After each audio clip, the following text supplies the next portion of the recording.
नमस्कार दोस्तों, आज बात करेंगे पेटीएम पोस्टपेड के बारे में। दो कन्फ्यूज़न होती है लोगों को जब पेटीएम पोस्टपेड का अकाउंट बनाते हैं। तो आपको बता दूं, जो पेटीएम पोस्टपेड है वो आप ये कह सकते हैं कि शॉप नाउ पे लेटर या फिर स्पेंड नाउ पे लेटर की तरह ही सर्विस है, जिसमें आपको कुछ क्रेडिट लिमिट मिल जाती है पेटीएम की तरफ से पेटीएम पोस्टपेड में, और उसमें उनका कन्वेंस फीस लगता है। किसी अकाउंट में 1% चार्ज करते हैं, किसी में 2%, किसी में 3%। ये आपके प्रोफाइल के हिसाब से या फिर आपके अकाउंट में कितना कन्वेंस फीस लग रहा है उनका, वो डिसाइड करता है कि आपको 1% लगेगा या फिर 2 या 3। उसके बाद बात करें इंटरेस्ट की, तो इसमें इंटरेस्ट वगैरह कुछ नहीं होता है और आपको सिर्फ कन्वेंस फीस ही लग करके बिल में आ जाता है जितना भी आप यूज़ करते हैं।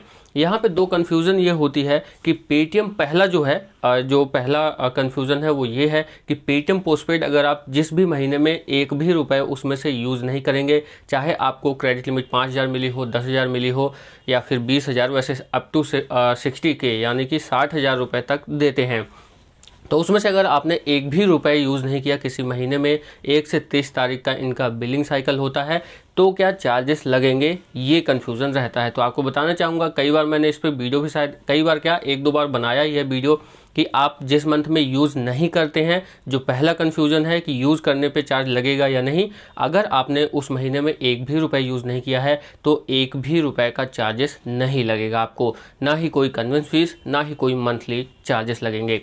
तो ये कन्फ्यूज़न आपका मुझे लगता है दूर हो गया होगा कि अगर आप यूज़ नहीं करते हैं तो चार्जेस आपको देना नहीं होगा, ना ही 1 रुपये का कोई भी मंथली इनका सब्सक्रिप्शन लगेगा। दूसरा यहाँ पे कन्फ्यूज़न होता है कि कन्वर्ट इनटू ईएमआई का जो ऑप्शन है इसमें वो नहीं आता है जल्दी से। आपको बता दूं कि जो कन्वर्ट इनटू ईएमआई है, एक बार मुझे 245 रुपये पर भी आ गया था, आपको मैंने वीडियो भी बना करके दी थी। तो ये डिपेंड करता है कि जो पेटीएम पोस्टपेड है उसमें कब ये ऑप्शन आपको मिलता है। और दूसरा, अगर इसी में बात करें, जो दूसरा कन्फ्यूज़न है कि कन्वर्ट इनटू ईएमआई क्यों नहीं आता है या कब आएगा, तो उसमें आपको इंतज़ार ही करना पड़ेगा और ज़्यादा से ज़्यादा आप यूज़ करिए, रीपेमेंट करिए और मैक्सिमम यूज़ करने की कोशिश करिए, क्योंकि जब बड़ा अमाउंट होता है, जो भी आपकी क्रेडिट लिमिट होती है, लगभग उसका 80% 90% यूज़ करते हैं, तो वहाँ पर आपको कन्वर्ट इनटू ईएमआई का ऑप्शन देखने को मिल जाता है। नहीं तो आपको नहीं मिलता है, पूरी ही पेमेंट करने को बोलता है और आपका जो बिलिंग साइकिल है वो पूरी पेमेंट आउटस्टैंडिंग दिखाता है। और जब कन्वर्ट इनटू ईएमआई का ऑप्शन आता है, तो जो पे नाउ वाला ऑप्शन होता है, जहाँ पे आपका पेमेंट का ऑप्शन आता है, वही उसी बगल में कन्वर्ट इनटू ईएमआई का ऑप्शन आता है। पेटीएम पोस्टपेड के नाम से प्लेलिस्ट है, वहाँ पे आप जाएंगे तो देख पाएंगे। और कन्वर्ट इनटू ईएमआई कैसे करना है उसके बारे में भी मैंने वीडियो बना दी है। तो दो कन्फ्यूजन जो थी, पहला कि आप यूज़ करेंगे पेटीएम पोस्टपेड को तो बिल आएगा या नहीं, या कुछ चार्जेस लगेंगे या नहीं, तो उसका आंसर ये है कि एक भी चार्जेस आपको नहीं देना है। इस पे मुझे प्रैक्टिकल है और मैंने एक मंथ में क्या 2-3 मंथ से यूज़ नहीं किया था, तो कोई चार्जेस नहीं लगा था, 0 करके बिल आया था।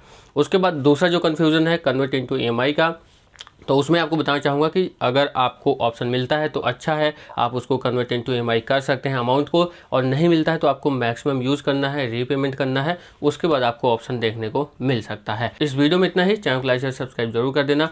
मैंने कुछ नहीं बताया है पेटीएम पोस्टपेड को लेकर के, तो आप कमेंट कर सकते हैं ताकि लोगों को पता चले, मुझे भी पता चले। इस वीडियो में इतना ही। नमस्कार।